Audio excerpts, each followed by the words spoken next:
to struggle to self-treat or to foam roll.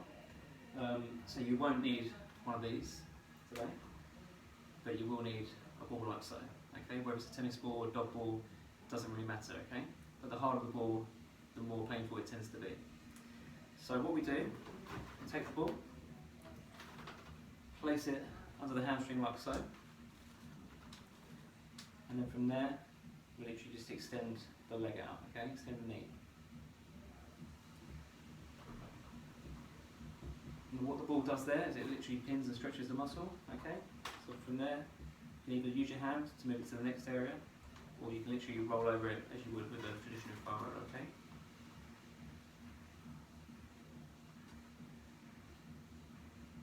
I mean, this is pretty simple to do.